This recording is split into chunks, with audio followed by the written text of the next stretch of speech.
Hunted shame is the topic of today's lesson. And for those that are out there in virtual world, we're going to be dealing with the book of Genesis, chapter number 42 through verse number 25. The book of Genesis, chapter number 42, verses 6 through 25. And today, the key verse of our Sunday school lesson is going to be Genesis chapter number 42, verse number 22. Reuben answered them, saying, Speak I not unto you, saying, Do this sin against the child, and ye would not hear. Therefore, behold, also his blood is required. So in our Sunday school lesson today, Hunted by Shame, we're going to be dealing with Joseph, and we're going to be dealing with his brothers. And you know that Joseph is going to be the governor down in Egypt and over in the land of Canaan where they are from, that there's going to be a famine. And his brothers are going to come by over to Egypt where Joseph is at in order that they may buy some food. So in our Sunday school lesson today, starting at verse number 6 from the King James Version down to verse number 17. This is the broken down segment of the Sunday school lesson, and I'm going to read the King James Version, verse 6 through 17 out aloud, and you guys can read along with me out in virtual world. Starting at verse number 6, again, Genesis 42, verse number 6. And Joseph was the governor over the land, and it was that sold to all the people of the land. And Joseph's brethren came and bowed down themselves before him with their faces to the earth. And Joseph saw his brethren, and he knew them, but made himself strange unto them, and spake roughly unto them. And he said unto them, Whence come ye? And they said, From the land of Canaan to buy food. And Joseph knew his brethren, but they knew not him. And Joseph remembered the dreams which he had dreamed of them, and said unto them, Ye are spies, to see the nakedness of the land ye are come. And they said unto him, Nay, my lord, but to buy food are thy servants come. We are all one man's son. We are true men. Thy servants are no spies. And he said unto them, Nay, but to see the nakedness of the land ye are come. And they said, Thy servants are 12 brethren, the son of one man in the land of Canaan. And behold, the youngest in this day with our father, and one is not. And Joseph said unto them, That is it that I speak unto you, saying, Ye are spies. Hereby ye will be proved. By the life of Pharaoh, you shall not go forth hence, except your youngest brother come hither. Send one of you, and let him fetch your brother, and you shall be kept in prison, that your words may be proved, whether there be any truth in you, or else by the life of Pharaoh, surely you are spies. And he put them all together into ward 3 days. Again, we're looking at this. The subtopic is dreams do become a reality. We're dealing with Joseph, and we're dealing with Joseph and his brothers. Of course, it was 12 of them. And Joseph had a dream of them when his brothers had him thrown into prison. So right now we realize that we have a famine that was going on in the land of Canaan. And verse number 6, NIV reads, Now Joseph was the governor of the land, the person who sold grain to all the people. So when Joseph's brother arrived, they bowed down to him with their faces to the ground. So we realize that Joseph's 10 brothers had came from Canaan over into the land of Egypt, that they might buy some food because a famine was in the land. So when they came to Joseph, they bowed down to him with their faces to the ground. Verse number 7, NIV. And as soon as Joseph saw his brothers, he recognized them, but he pretended to be a stranger and spoke harshly to them. Where do you come from? He asked. From the land of Canaan, they replied, to buy food. Now, this is something that was like or wow factor to me. With them being Joseph's brothers, and they came over into the land of Egypt to buy food, and they came and they bowed down to their brother, but Joseph recognized them. But why didn't they didn't recognize Joseph?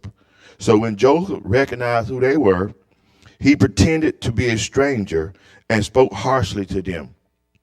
And in all honesty, he wasn't speaking harsh to them in order to pay them back for them having him thrown into prison. He was speaking harsh to them because he wanted to know what was their purpose and why were they there, to question their integrity, because he had a dream about who his brothers was when they threw him in jail in the City prison. So at the end of the day, now what he's doing is a character check. And he spoke to them harshly. They didn't even recognize his voice, didn't even recognize his presence. And where do you come from, he asked. From the land of Canaan, they replied, to buy food. Although Joseph, verse number 8, recognized his brothers, they did not recognize him. Then, verse number 9, he remembered his dreams about them and said to them, you are spies. You have come to see where our land is unprotected. At the time, we're looking at him, and Joseph know who his brothers is because he had some dealings with his brothers. So at the time, there was a famine over in the land of Canaan, and now that they came over into the land of Egypt, Joseph is telling them that they're not coming to get food. They're coming in as spies and to see where Canaan is unprotected in order that they might come over and try to take over the territory. But Joseph understands who he's dealing with, and he's the governor of his land, so he knows how to deal with his brothers. Verse number 10, no. His brother replied to Joseph, no, my lord. They answered, your servants have come to buy food. Then they went in to try to persuade Joseph that we were all the sons of one man. Your servants are honest men and not spies. But with Joseph having an understanding of who his brothers is, that his dream have become his reality, and verse number 12, no, he said to them, you have come over to see where our land is unprotected. For 2 times in this short little passage that we've read, Joseph is calling the characters out of his brothers and what their intent is. They are trying to persuade him that they coming in one spirit, but he is telling them, no, that they are coming on another spirit. They're not coming to buy food as if they are trying to portray themselves to him. They're actually to come over and to see where the land is unprotected at. Verse number 13, they going back and forth, one with another. But the brother said to Joseph, you servants were 12 brothers, the son of one man, who lives in the land of Canaan. The youngest is with our father, and one is no more.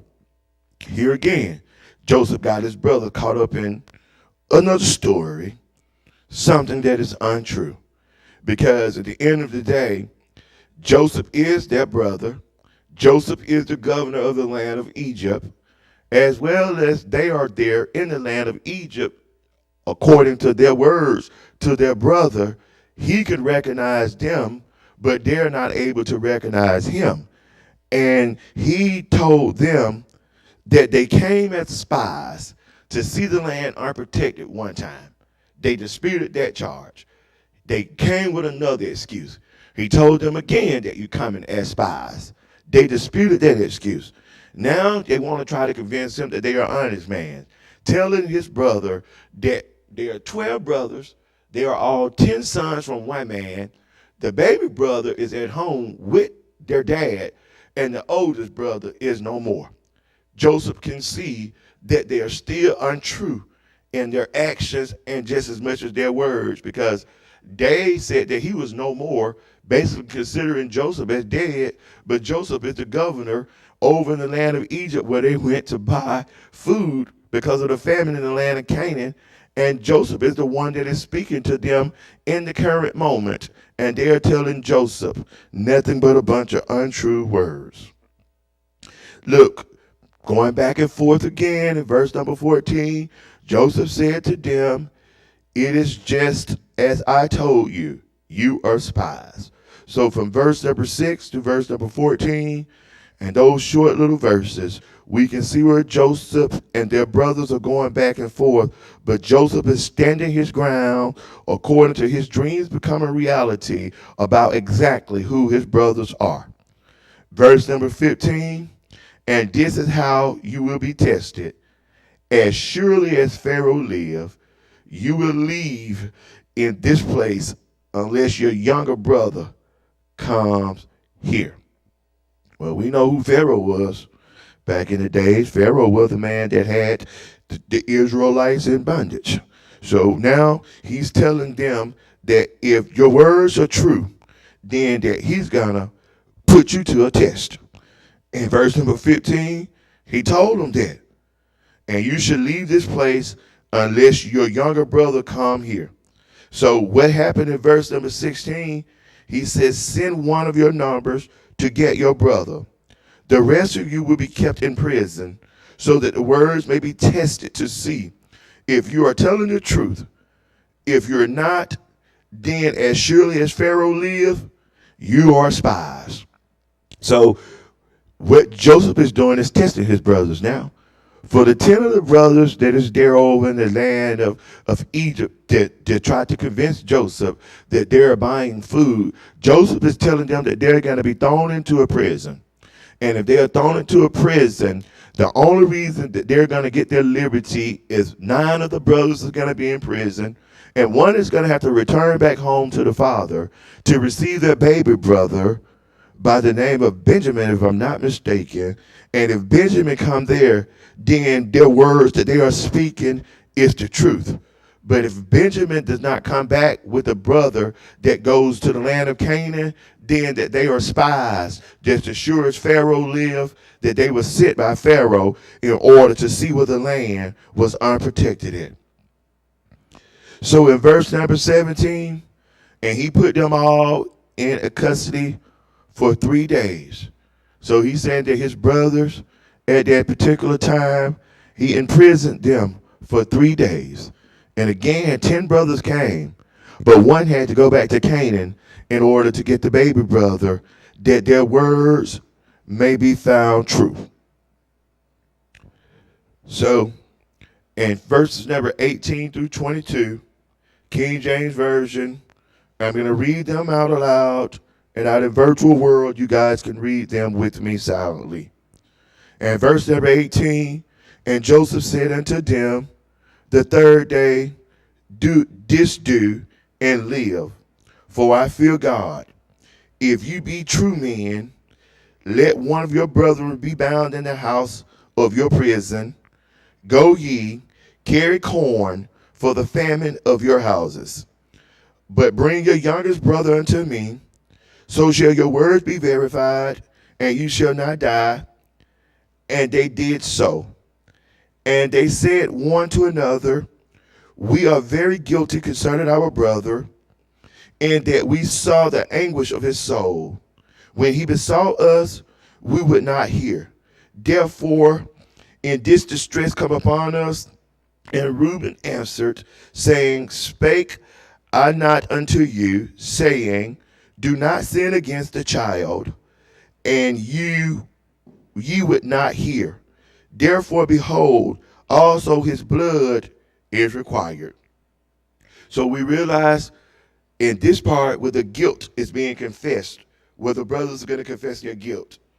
On the third day that they was in prison, Joseph said to them, do this and you shall live, for I fear God.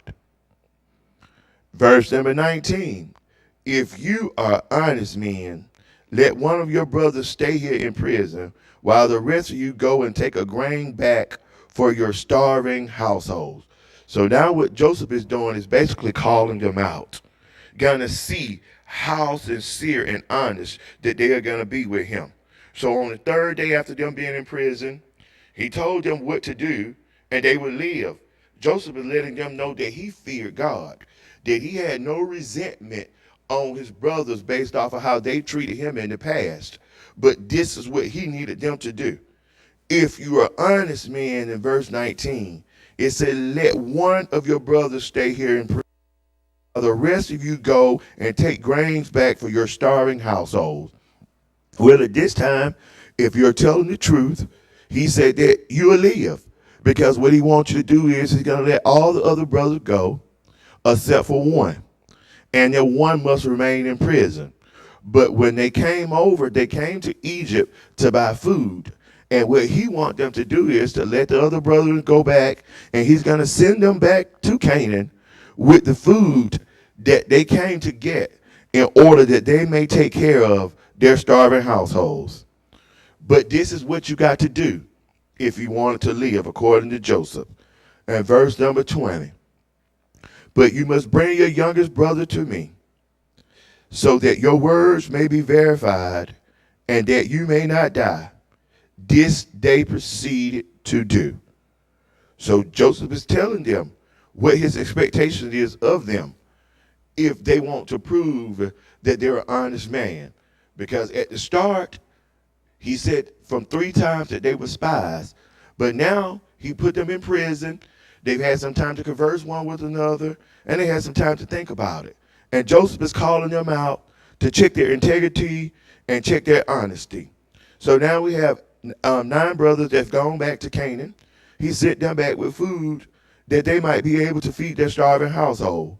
But for the one brother that has remained in prison, in order to get his liberty, they must bring back the youngest brother to Joseph. And he said that your words may be verified, that you are actually telling the truth, and that you may not die. This they proceeded to do. Then in verse number 21, NIV, they said one to another, surely we are being punished because of our brother. We saw how distressed he was when he pleaded with us for his life, but we would not listen. That's why the distress has come on us. And see, this is something that I really love about the word of God. Don't be deceived, for God is not mocked. And sow it, that shall a man also reap. Because now, in verse number 21, the brothers are in counsel one with another. They're having a conversation. And they are saying that they are being punished because of their brother. Because they know that they had Joseph thrown in prison. So now they feel like they're being imprisoned because of the things that they've done and the way that they treated Joseph. And they say, and we saw how distressed he was when he pleaded with us for his life. It is having a reflection, just looking back at how Joseph was in so much distress when he pleaded for them that he wouldn't be in prison. And now that is not in prison, now same situations that Joseph have gone through. And at the end of the day, they can now understand how Joseph really truly feel. And it say, but we would not listen. They had a hardened heart towards Joseph, and they wouldn't listen. And they say, and that's why this distress has come upon us. And I really like how we can take this word and we can look at this word. We can look at this sibling rivalry of how the brothers mistreated Joseph, and we can see how Joseph was considered the least of them. But then how God would turn this thing back around. They was considered in an unfortunate situation because of the land of Canaan was in a famine. And the same person that you mistreat might be the same person that you have to end up asking for a helping hand. So now Joseph is in the power and the authority that he could have treated them the same way that they treated him. But instead, he still had mercy upon them because he feared God. So now we see that the brothers are distressed because they're in prison. The brothers are taking accountability of their actions only because they know that they mistreated Joseph. But at the same time, they never realized that they would be at the mercy of Joseph. And he said, and that's why the distress has come upon us. Verse number 22, Reuben replied, did I tell you not to sin against the boy? But you would not listen. Now we must give an accounting for his blood. And that's something that I really, really love about the word of God. The word of God will make you have a mirror moment and make you really look at yourself and check your purposes and check your actions and why you're doing things.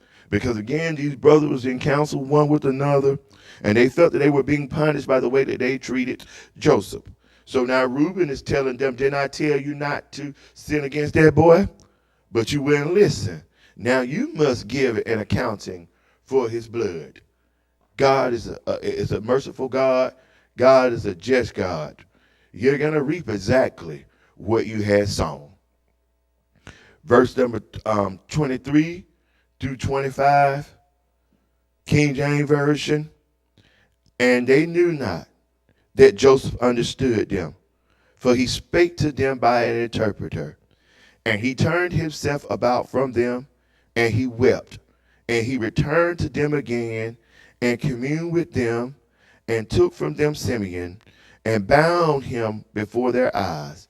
Then Joseph commanded to fill their sacks with corn, and restore every man money into his sack, and give them the provisions for the way. And thus did he unto them. NIV 23, it say they didn't realize that Joseph could understand them since he was using an interpreter. They were speaking in a language that they thought that Joseph didn't understand. But Joseph had an interpreter, and he understood everything that they were saying. But look how Joseph, go back in verse number 18, he said, for he feared the Lord. And in verse number 24, we can see that Joseph feared the Lord based off of his actions. Because in verse 24, NIV reads, he turned away from them and he began to weep. Understanding that those of his brothers, understanding what the brother's situation was, understanding that the brothers were not being totally honest with him, but because he feared the Lord, he still had a heart for them. And then he said when he turned around his back from them, he began to weep. But when he came back, he spoke to them again. He had Simeon to take from them and bound before their eyes. They hurted Joseph for what he was about to do. But at the end of the day, he knew he feared the Lord, and his brothers there were doing things that was not pleasing. And he knew that they were doing things that was not pleasing. Not because just this moment and experience that he had with them, it's because of his previous experience that he had with them when they had him imprisoned and he was a dreamer. And his dreams have now become his reality. And I know and sometimes in life, when God revealed things to us, it's very hurtful when we have to see what God has revealed to us in our spirit. That what he showed us in our spirit, he also confirmed to us. So, verse number 25, Joseph gave orders to fill the bags with grain, to put each man's silver back in his sack, and gave to them the provisions for their journey. That just see how good of a heart Joseph really had. Not only did they come over that they may buy food, because that they were in a famine, Joseph still didn't treat them exactly the way they treated him, because he gave them food that their bags might be filled. And then he also put the money back into the sacks and gave to them provisions for their journey. And that's the thing that I love about the Spirit of the living God. You may do things to curse me, but God will turn that thing around that I will be able to be used by him to bless you. They were already in counsel with themselves, thinking that this was their payback for the way that they treated their brother. And he begged for their mercy, and they did not give him mercy. But in this particular time, he know their situation, and he could have been mean-spirited toward them, but because of his heart, and he feared God, compassion came forward. And he knew what their intent was, but he sent them in a better way in which they came. Because they came with money to buy the provisions that they may be able to sustain in the land of Canaan because of the famine. But he blessed them with the grain As well as he blessed them with the grain, he also let them take their money back as well. So we got it when the topic of today's lesson is called Haunted by Shame. And as for me, the worst whipping that you can have is being convicted in your spirit of your wrongdoing. So today, let us be careful of how we treat one another, because this word teaches us clearly that I don't know who I'm going to need. And you're going to reap the seed that you sowed. But God is a good God, and Joseph feared God, and he had a heart for God, and Joseph blessed those that despitefully cursed him. I hope that the word can find you well, that you could apply it to some shape, form, or fashion in your life. Thank you for tuning in today at Virtual Sunday School at Pine Hill Missionary Baptist Church, Hunted by Shame. God bless you, and you have a wonderful week.